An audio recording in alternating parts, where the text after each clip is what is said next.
misalnya kita nih ngerasa kerjaku serius, kadang overload, tapi kok gajinya kok nggak serius, gajinya bercanda sih gitu kan.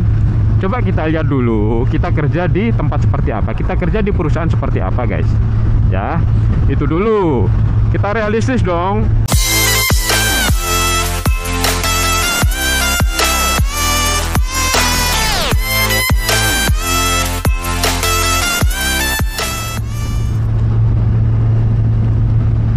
Assalamualaikum guys, jumpa lagi dengan kami ya, MBC Muscle Bike Channel. Yes guys, siang-siang agak terik ya. Jadi saya tadi keluar rumah sudah agak siang. Ya, tapi gimana guys, namanya kita sebagai rider ya. Memang sih kalau riding itu memang enaknya pagi, sejuk-sejuk gitu. Tapi kalau keinginan atau sebut saja nafsu untuk riding, nafsu untuk riding udah muncul, walaupun siang ya cus aja guys, ya kan, nggak ada masalah, ya kan. Kita riding, apalagi kita riding kan, kita kan kena apa ya, angin yang sepoi-sepoi hangat gitu. Ya guys, jumpa lagi dengan kami ya, MBC. Terima kasih buat kawan-kawan yang sudah balik lagi. Terima kasih buat kawan-kawan yang baru mampir. As usual guys ya, mungkin yang belum tahu, kita adalah motovlog, tapi konsepnya kita diskusi, kita pengembangan diri lah ya. Dan seperti biasa kita selalu menyediakan satu topik. Nah, untuk kali ini saya rasa penting sekali buat kawan-kawan yang mana berprofesi sebagai karyawan. Nah, oke guys, langsung saja. Topik kita siang ini ya, topik kita siang ini adalah kerja serius, gaji bercanda. Apa itu bercanda? Bercanda adalah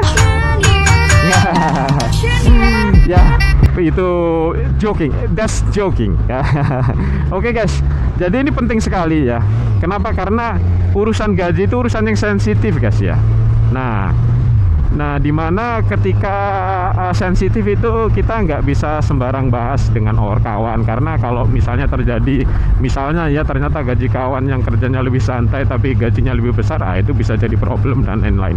Tapi di sini kita perlu bahas bagaimana nih kalau misalnya situasi kasusnya nih, kita itu kerjanya serius tapi gaji bercanda. Nah, kalau dari saya guys seperti ini. Yang pertama, kita jangan keburu emosi, kita jangan keburu menjudge ini itu. Karena apa guys? Yang pertama, kemampuan tempat kerja kita ya, tempat kerja ya, bisa jadi itu PT, bisa jadi UMKM. Intinya tempat kerja kita, kemampuan kita untuk memberikan gaji itu memang tergantung kekuatan bisnisnya. Nah, sekarang kita bilang aja itu sebuah perusahaan ya. Misalnya kita nih ngerasa kerjaku serius, kadang overload, tapi kok gajinya kok nggak serius, gajinya bercanda sih gitu kan. Coba kita lihat dulu, kita kerja di tempat seperti apa, kita kerja di perusahaan seperti apa guys. Ya, itu dulu. Kita realistis dong. Ya, nah ternyata perusahaan kita bukan perusahaan besar guys ya. Misalnya gini nih ya, dengan posisi yang sama, misalnya ahli IT ya, IT itu information technology, yang berurusan dengan komputer, programming ya. Nah, jadi misalnya ada ahli IT yang dia bekerja di Microsoft. Nah, Microsoft tahu sendiri dong ya, raksasa IT dari Amerika ya. Nah, itu dengan teknisi IT, karyawan IT yang bekerja di sebuah, misalnya kayak di sebuah pusat perbelanjaan, misalnya anggap aja seperti mall gitu kan ya. Ya kalau menurut saya pasti beda guys. Walaupun misalnya nih kebetulan lulusan sama, kampusnya sama, IP-nya sama, kawan baik juga yang di Microsoft dan yang di mall itu sama-sama IT. Tapi karena tempat kerjanya beda ya, gajinya beda. Nah, itu harus kita jangan sampai melupakan itu. Nah, kalau misalnya tempat kerja kita ternyata perusahaan yang tidak besar guys, artinya perusahaan yang kecil dan memang dia tidak mampu menggaji tinggi ya, kita jangan menyalahkan perusahaannya dong, kasihan. Justru kita malah bersyukur perusahaan kecil masih bisa gaji kita yang terbaik menurut dia, kita bersyukur dong gitu kan. Nah tapi kan kita punya kebutuhan lain guys, kita punya perlu lidah itu. Kalau pengen lihat ke mall makanan yang menggiurkan tuh ya kita kepengen makan lah guys, tapi itu mahal gitu kan.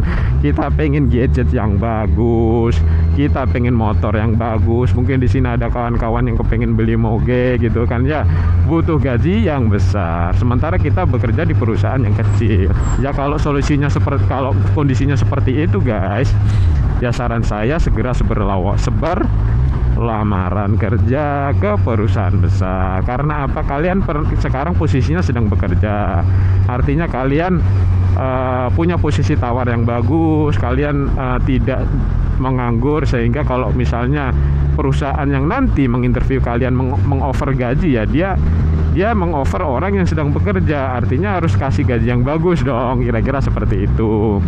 Nah kemudian pastikan perusahaan yang akan pindah nanti akan menjadi tempat selanjutnya adalah apa? Perusahaan yang besar, sehingga bisa memberikan gaji yang besar. Nah itu step pertama guys ya. Jadi cari perusahaan besar yang bisa menggaji lebih besar. Itu case-nya kalau kita saat ini adalah sedang bekerja di perusahaan kecil.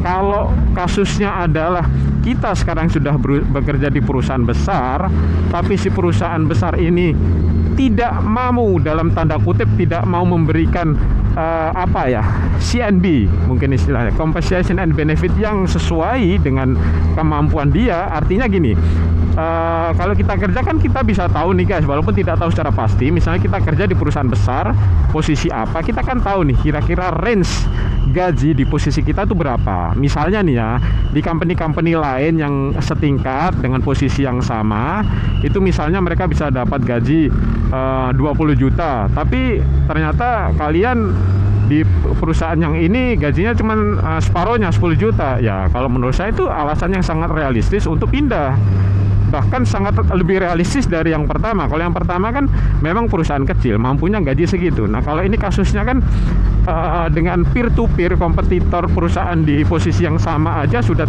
kita digaji under value, di bawah kualitas kita. Yang ngapain kita bertahan guys ya. Jadi segera keluar kalau menurut saya, dan itu menurut saya sangat realistis, sangat make sense. Kita karyawan pekerja pasti yes gitu, pasti akan oh ya paham gua gitu kan. Nah jadi kalau kasusnya seperti itu, ternyata perusahaan tempat kita kerja perusahaan besar yang tidak memberikan CNB yang bagus, ya yuk kita cari yang lain, nggak ada masalah, dan jangan takut untuk pindah kalau menurut saya. Nah kira-kira seperti itulah guys ya. Jadi jangan buru-buru emosi. Kenapa? Kalau kita serius gajinya bercanda, kita lihat dulu kita ada di mana, apakah kita memang sudah layak untuk digaji, mendapatkan gaji yang lebih baik. Nah tapi salah satu hal yang perlu saya sampaikan, perlu untuk kita pastikan sebelum kita keluar guys, pastikan sebelum kita resign kita sudah diterima di tempat lain, entah alasannya apapun. Dalam kasus ini misalnya pindah perusahaan karena dari perusahaan kecil ke perusahaan besar, atau contoh kedua tadi di perusahaan yang sama besar tapi gajinya di tempat lain lebih besar, atau alasan-alasan yang lain. Saran saya pastikan sebelum keluar sudah diterima di tempat atau perusahaan yang lain. Jangan emosi guys, nggak ada gunanya emosi dalam hal ini, dalam case ini itu akan merugikan kita sendiri ya. Termasuk kenapa saya bilang jangan emosi ketika keluar, salah satunya khawatirnya gini guys, ketika kita emosi sambil keluar, nanti kita keluar pun dengan cara yang tidak baik. Mungkin kita mengumpat atasan kita, mengumpat orang HRD ketika exit interview. Nah itu sangat tidak baik guys ya, itu sangat tidak baik. Ibaratnya karena tidak ada jaminan bahwa kita tidak kembali lagi ke tempat yang sama. Kita tidak tahu kondisi ke depan seperti apa, karena beberapa case saya kerja di perusahaan minyak itu keluar terus balik lagi, itu sangat mungkin terjadi guys ya, dengan segala macam alasannya. Jadi tetap keluar jangan sambil emosi, tetap jaga hubungan baik, nggak ada masalah. Yang penting kan dapat gaji yang bagus di tempat baru. Oke? Nah kira-kira begitu guys. Ya sampai di sini aja, kita sepertinya udah cukup ngebahasnya. Jangan lupa kalau misalnya konten ini dirasa ada manfaatnya, silakan kalau mau di-share. Jangan lupa subscribe. Sampai jumpa lagi dengan kami di konten-konten selanjutnya. MBC Masalah Baik Channel. Bye.